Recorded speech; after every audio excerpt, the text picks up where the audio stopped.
menjadi pelita bagi hidup kami. Biarlah Engkau berbicara untuk setiap kami hari ini. Biarlah hamba-Mu boleh menyampaikan akan isi hati-Mu untuk setiap kami. Di dalam nama Tuhan Yesus kami berdoa dan mengucap syukur. Amin. Shalom saudara.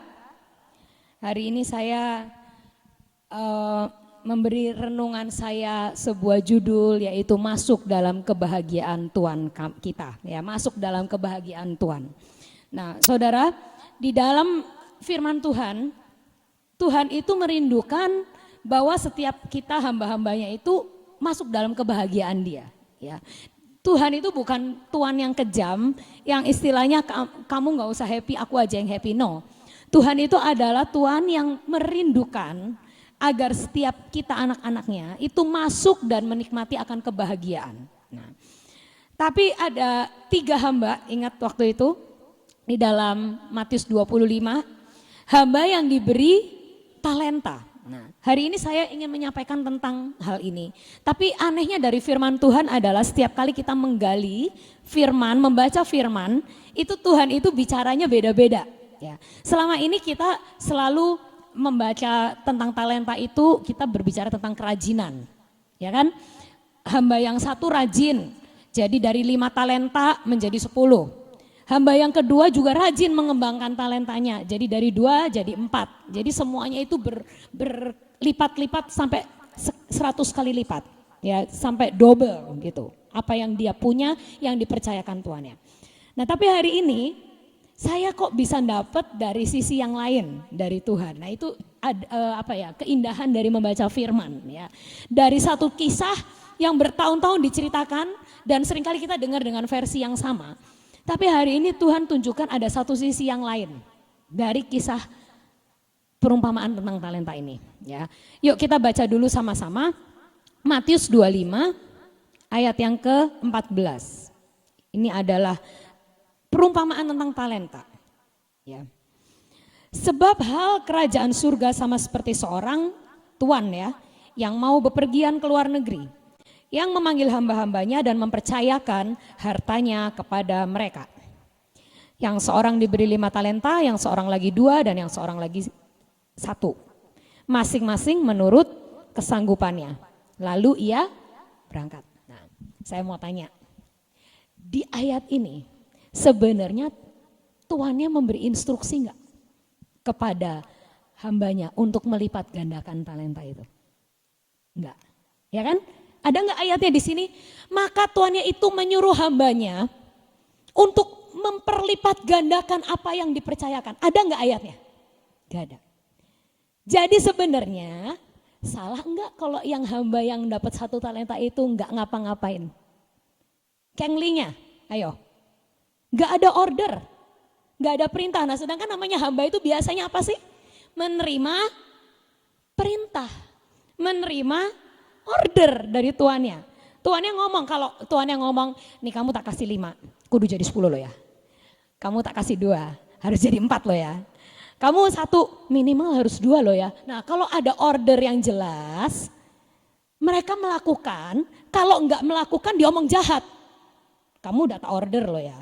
Kayak tadi malam, kita udah order mbak-mbak kita, mbak udah enggak Natalan, tolong nanti pohon Natalnya dibongkar. Ya.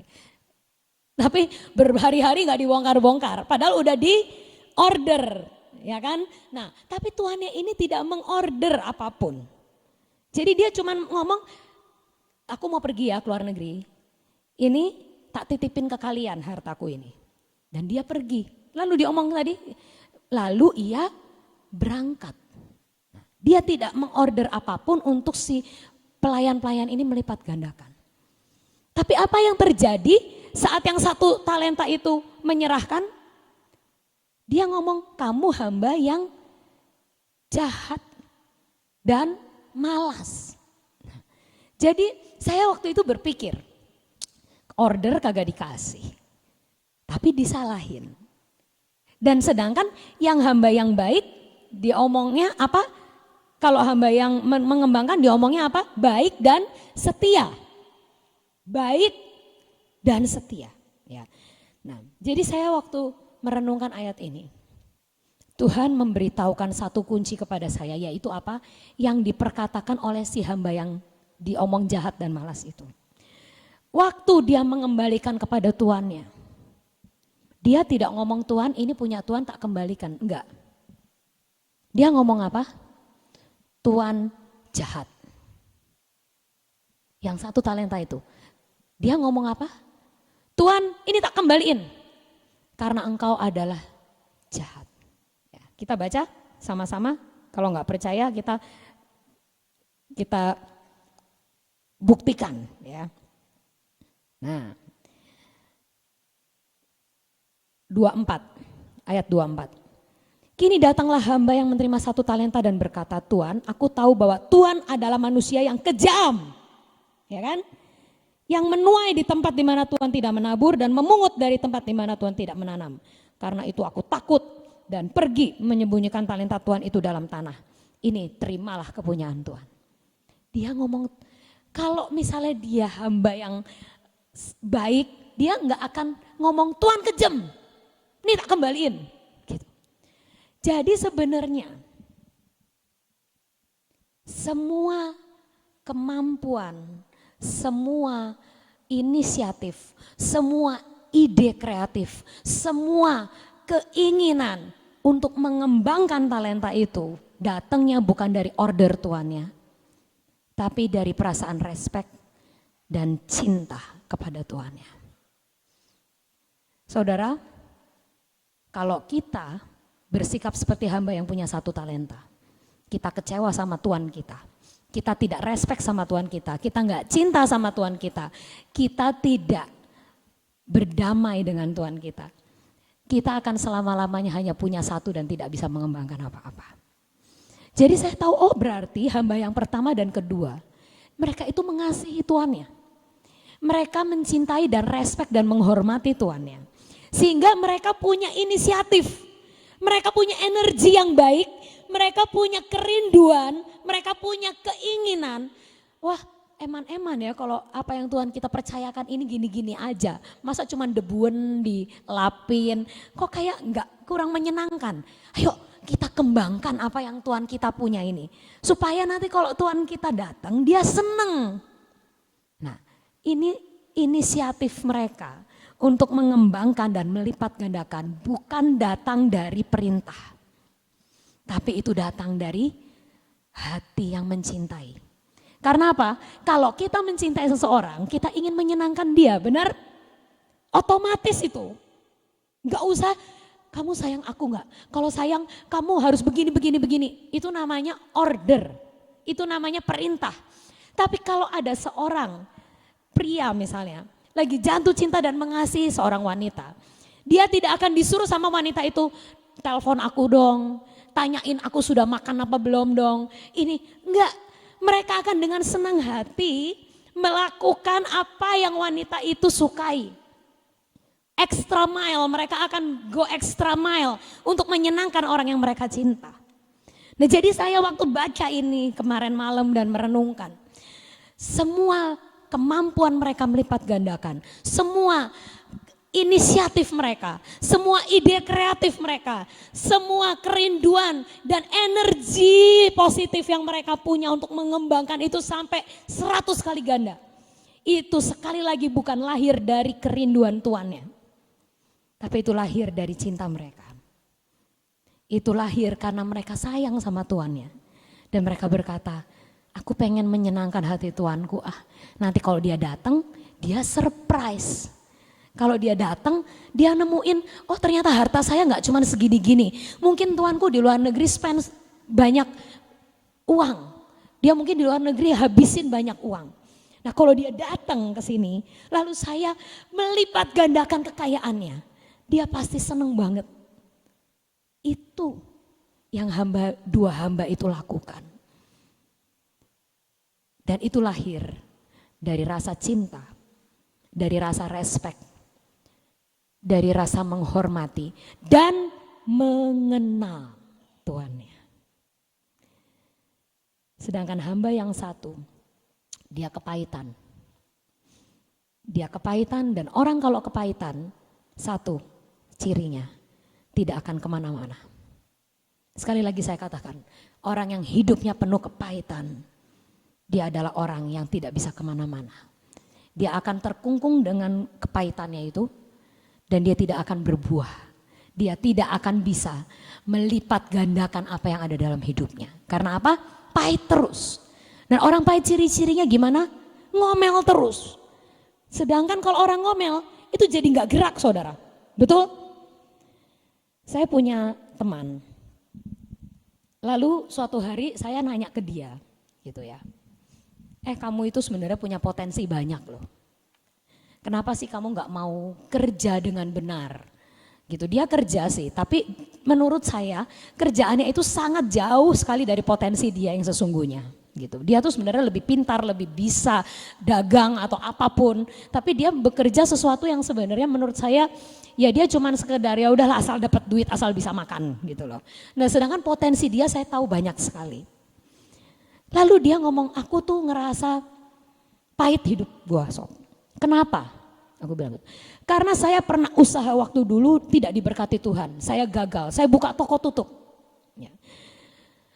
Terus saya bilang sebenarnya namanya usaha, kalau namanya gagal apa itu ya dicoba lagi.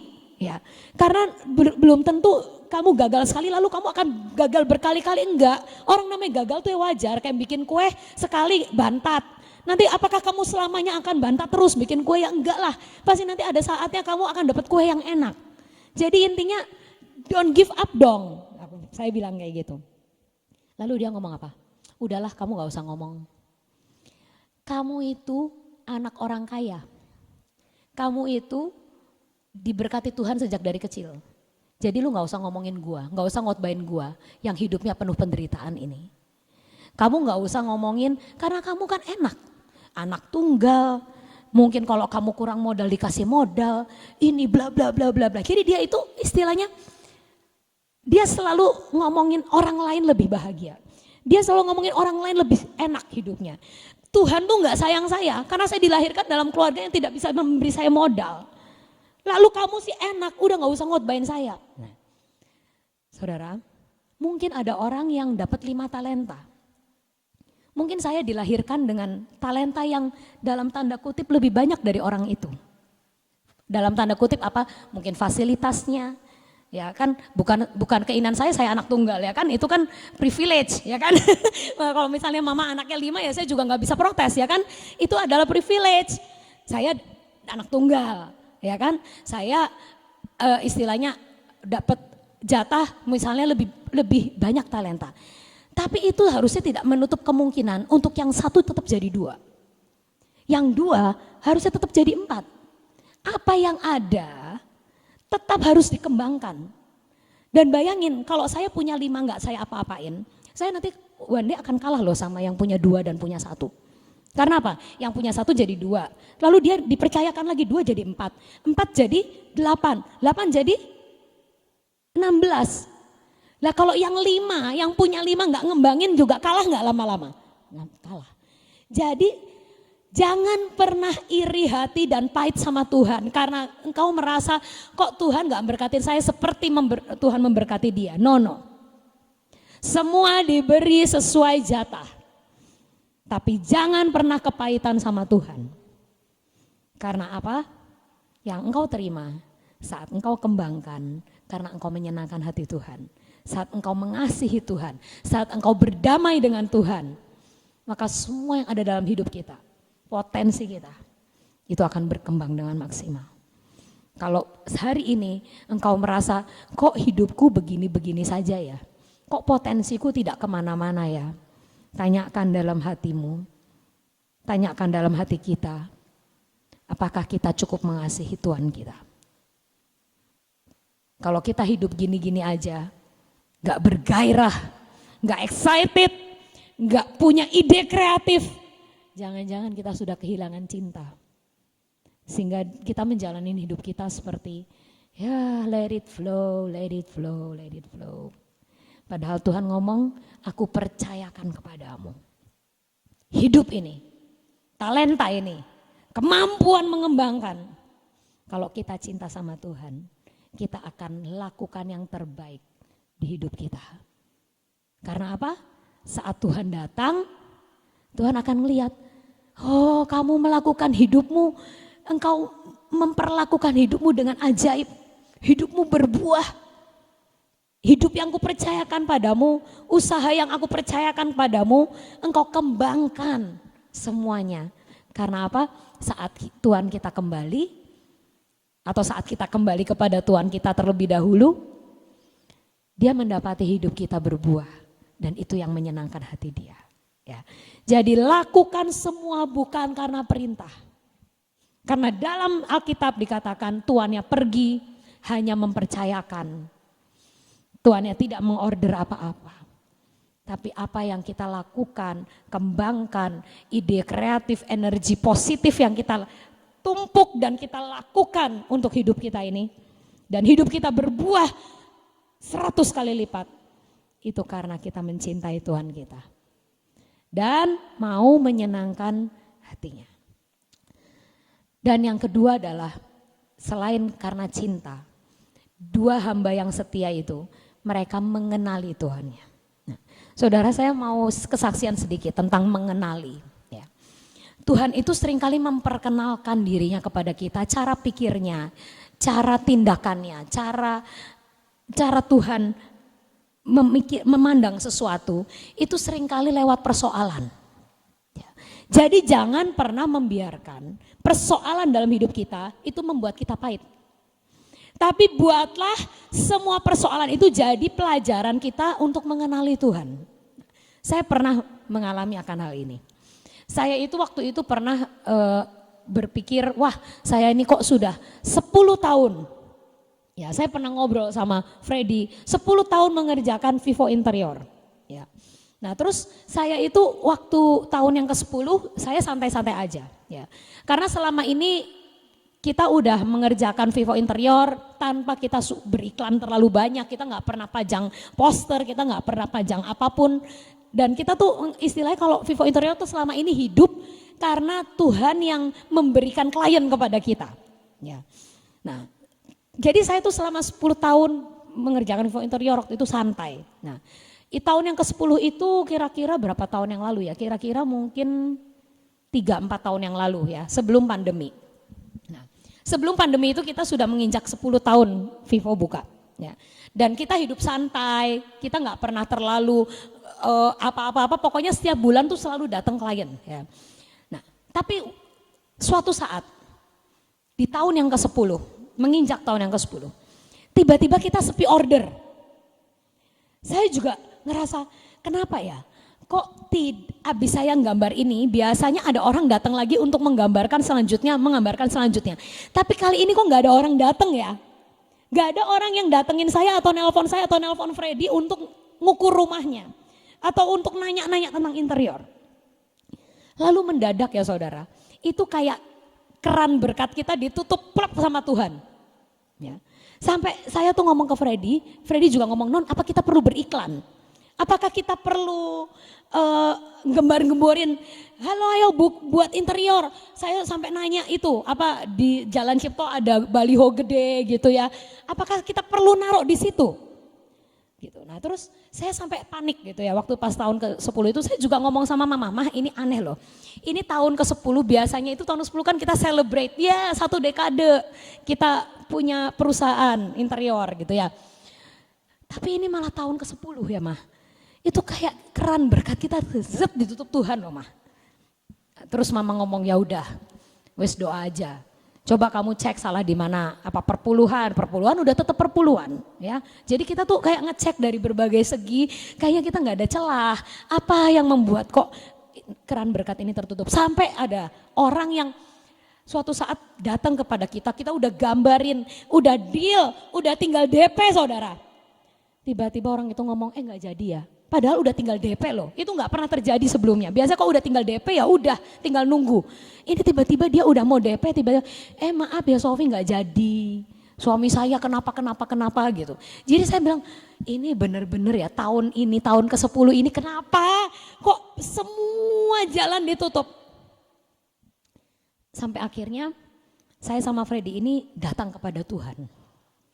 Tuhan, kalau kami ada salah, kalau kami ada hal yang menyakiti hatimu, tunjukkan kepada kami supaya kami bisa bertobat. Supaya ini penderitaan kita tidak mendapat klien selama berbulan-bulan ini selesai sampai di sini Tuhan. Nah, saudara, lucunya tahun itu saya cuma dapat satu klien, yaitu siapa? Koluki. Rumahnya dia itu. Jadi saya sepanjang tahun itu saya dapat satu klien, yaitu Koluki, dan itu cukup untuk apa ya? Membayar hidup bulan demi bulan, karena itu kan rumah. Bangun rumah, jadi 6 bulan pembangunan, jadi itu cuman cukup hanya untuk hidup saya sehari-hari, nggak sampai dibiarkan Tuhan nggak bisa makan sih, ya kan?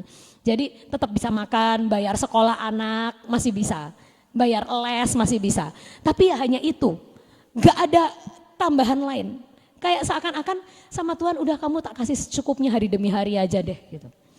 Tapi saya kan, Tuhan ini gimana?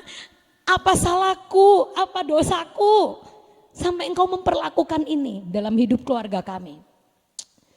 Sampai akhirnya saya suatu saat Tuhan menjawab. Tuhan ngomong, kamu mengalami ini, kamu menjalani tahun yang berat ini. Karena aku mau kasih tahu kamu tentang aku. Waktu saya pagi-pagi itu doa sama Tuhan, saya udah ngomong, Tuhan ini ada yang salah apa? Tuhan ngomong, kamu gak ada salah. Tapi aku sedang menunjukkan kepada dirimu siapa aku. Dan supaya kamu menyadari bahwa kamu selama 10 tahun ini punya perusahaan, punya suatu bisnis. Kamu pasti 10 tahun bangga. Biasanya orang lain kalau 1 dekade dia bangga. Wah, saya sudah punya nama baik. Wah, saya sudah punya brand. Wah, saya sudah dikenal. 10 tahun ini aku mau tunjukkan kepada kamu siapa aku.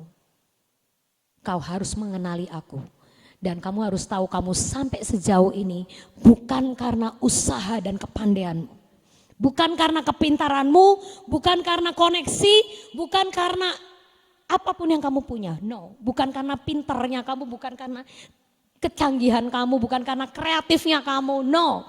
Tuhan ngomong, kamu ada sampai hari ini semua karena anugerah.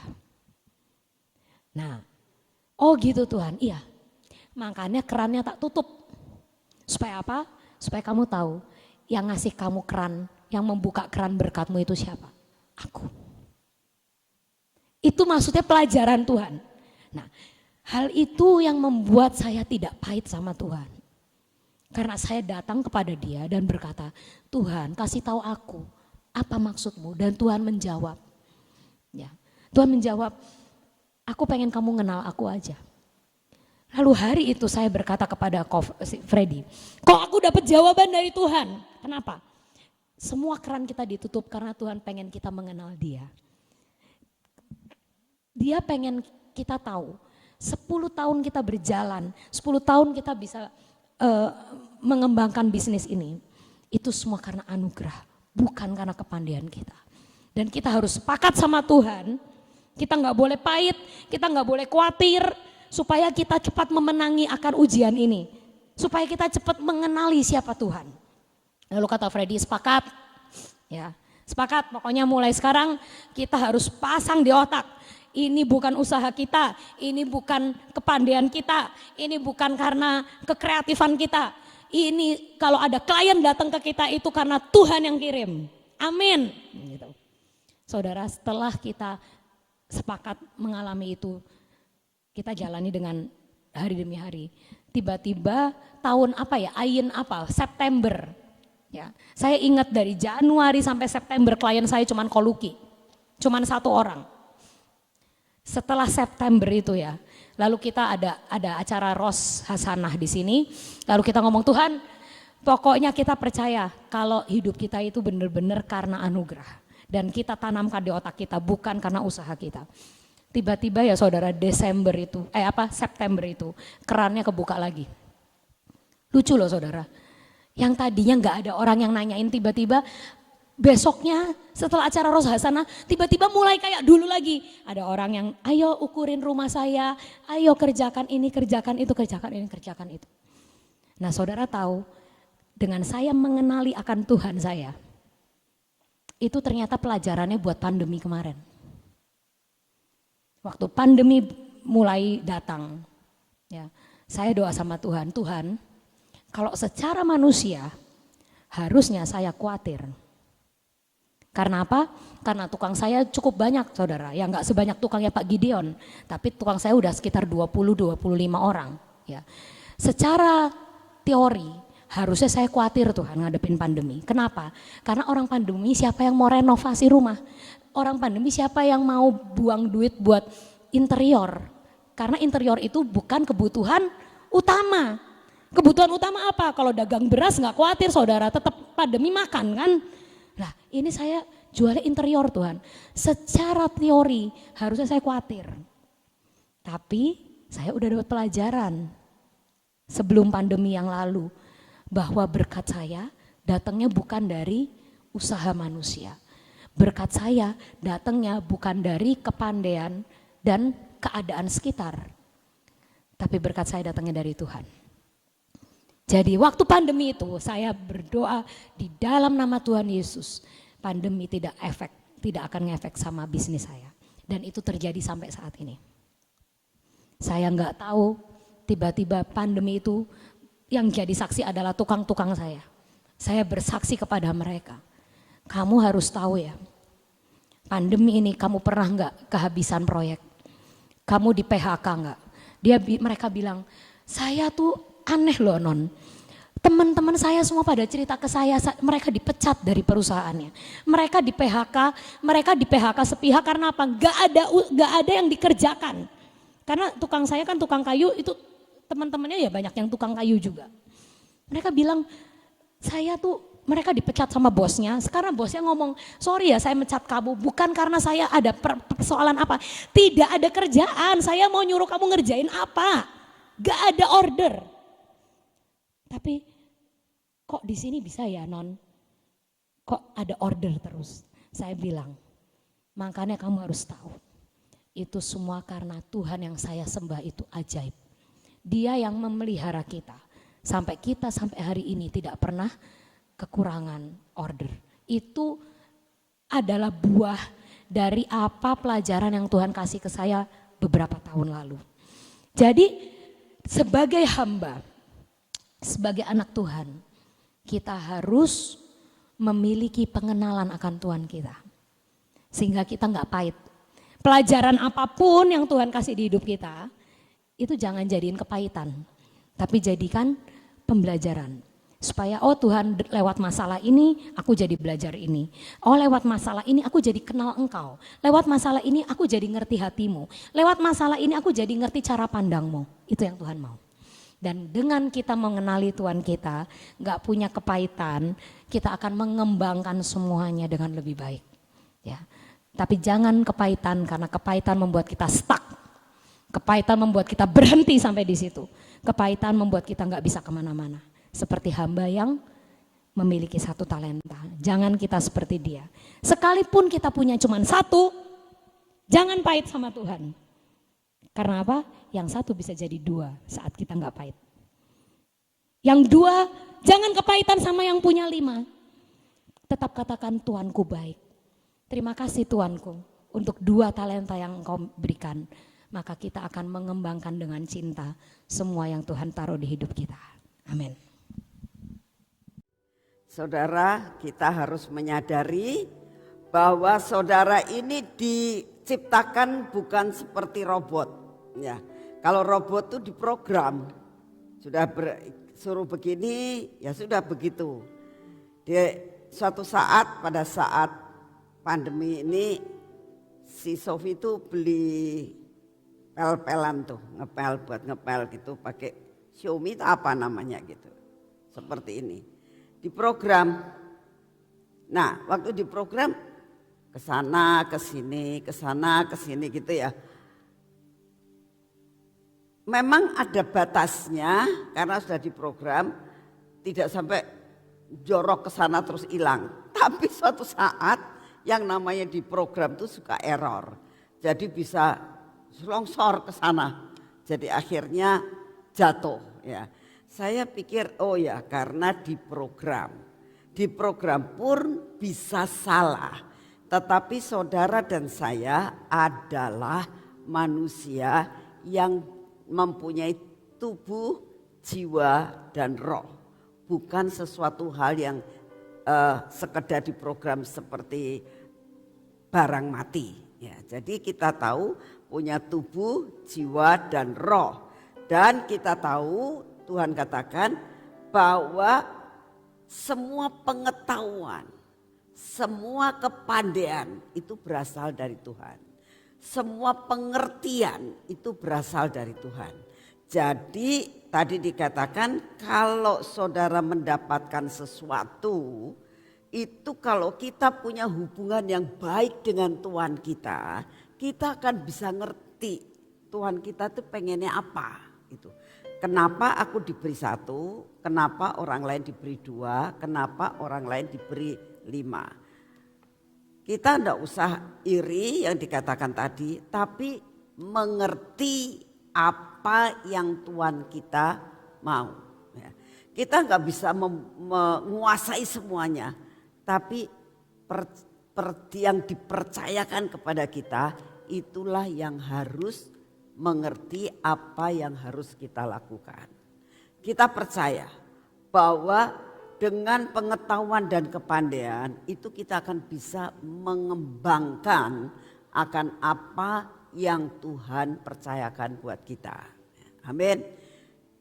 Dalam hal pengetahuan, dalam hal materi, dalam hal talenta, yaitu kemampuan kita itu bisa saja. Contohnya yang saya alami, kalau saya misalnya tidak mau belajar dan menggali terus menerus, itu tidak mungkin bisa khotbah.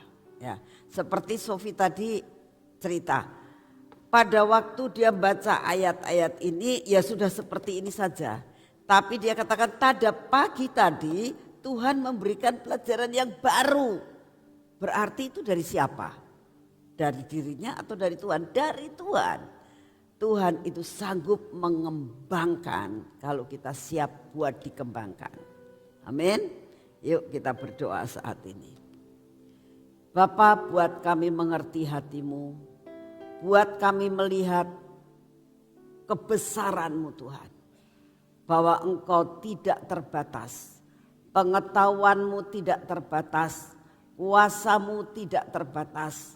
Engkau sanggup melakukan segala sesuatu Tuhan. Terima kasih untuk semua dan semuanya ini. Saat ini kami datang di hadapan-Mu ya Tuhan. Kami percaya bahwa Engkaulah yang menguasai seluruh kehidupan kami. Engkaulah yang membentuk blueprint kami. Engkau sudah mengerti kemampuan kami dan Kau sanggup menambah-nambahi lagi pengetahuan, pengertian, talenta dikembangkan dan Engkau ikut bekerja dalam segala perkara dan kami percaya itu akan bertambah dan bertambah dan bertambah. Terima kasih untuk semua yang Kau berikan kepada kami pada pagi hari ini ya Tuhan. Saat ini kami tetap mau berdoa Tuhan. Untuk lawatan pulau-pulau. Kami minta lawatan pulau-pulau di seluruh Indonesia ini. Kami khusus berdoa untuk tugas yang Kau berikan buat Sion Tuhan. Yaitu pelayanan Pulau Bali dan Sulawesi Utara. Kami berdoa sebelum kami menginjakkan kaki kami ke sana. Untuk melakukan suatu lawatan di sana. Kami percaya Kau kirimkan malaikat-Mu Tuhan. Untuk mendahului kami. Sehingga terjadi lawatan. Terjadi tuaian yang besar-besaran. Di daerah-daerah yang Engkau tentukan untuk kami lakukan. Terima kasih untuk semua dan semuanya ini. Bapa, kami berdoa untuk keadaan cuaca saat ini. Kami berdoa untuk keadaan lempengan-lempengan yang di bawah tanah.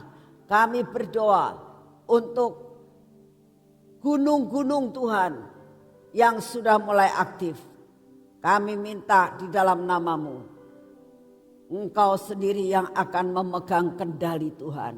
Sehingga tidak akan menghancurkan bumi Indonesia dan tidak menghancurkan dunia ini sebelum waktunya. Bapa, kami tahu bahwa Engkau punya rencana yang mulia. Tapi kami berdoa saat ini ya Tuhan, semua kuasa-kuasa gelap, semua rencana-rencana yang ingin menghancurkan dunia sebelum waktunya, Engkau yang akan nyetop Tuhan, sampai tidak bakal terjadi. Karena kami tahu semua ada di dalam planning yang daripadamu. Dunia ada dalam planning daripadamu. Indonesia ada dalam planning daripadamu. Engkau punya kedaulatan atas dunia ini. Karena engkau sudah mengalahkan dunia. Terima kasih untuk semuanya. Semua malapetaka, semua banjir, tsunami, gempa bumi, apapun yang belum waktunya, engkau stop Tuhan. Sehingga tidak mencelakakan akan bumi Indonesia dan dunia ini. Terima kasih Tuhan. Itu doa yang kami naikkan di hadapan-Mu. Saat ini kami berdoa tetap buat Bapak Presiden kami. Kami berdoa untuk setiap jajaran pemerintahan. Engkau yang akan berikan hikmat marifat yang daripadamu untuk dapat melakukan segala tugas seperti yang Engkau mau. Terima kasih untuk kasih setia-Mu ya Bapa. Terima kasih Tuhan, kami percaya Engkau mendengar doa kami. Kami berdoa pada saat ini Tuhan, kami minta di dalam nama-Mu. Dalam keadaan cuaca yang saat ini, kami menerima akan kekuatan secara jasmani, daya tahan tubuh yang berasal dari Tuhan. Kami terima daya tahan tubuh sehingga tidak ada satu sakit penyakit yang berani mendekati kami. Karena ada DNA yang daripadamu. Setiap pagi, setiap hari kami makan perjamuan Tuhan. Tubuhmu yang sehat, tubuhmu yang kuat, tubuhmu yang mengalahkan dunia ini. Itulah yang ada dalam hidup kami. Terima kasih untuk kasih setia-Mu. Hari ini kami percaya anugerah-Mu besar buat kami. Dalam nama Tuhan Yesus. Mari kita masuk dalam pengurapan.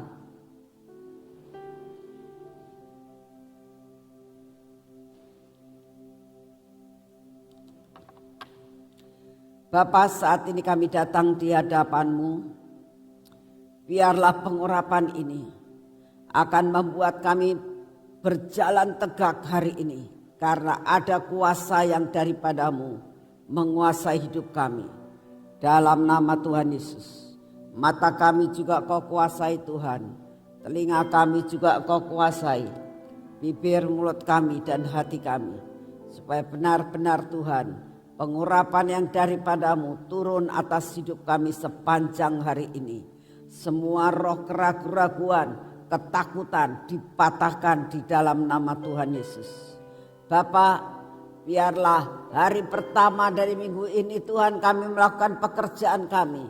Berkati Tuhan, apa yang kami kerjakan menjadi berhasil. Apa yang tertutup mulai Kau bukakan. Apa yang belum terjadi mulai terjadi. Semua yang Kau rencanakan atas hidup kami menjadi kenyataan. Terima kasih untuk semuanya. Dan biarlah kaki kami pun Tuhan berjalan seperti yang Engkau mau, untuk kami tidak melangkahkan kaki kami ke tempat-tempat yang Engkau tidak suka. Terima kasih Bapak, biar hari ini kami berjalan bersama-Mu. Dan kami berjalan bersama-Mu melakukan perkara-perkara yang ajaib. Dalam nama Tuhan Yesus. Amin. Selamat pagi, Tuhan memberkati saudara semuanya.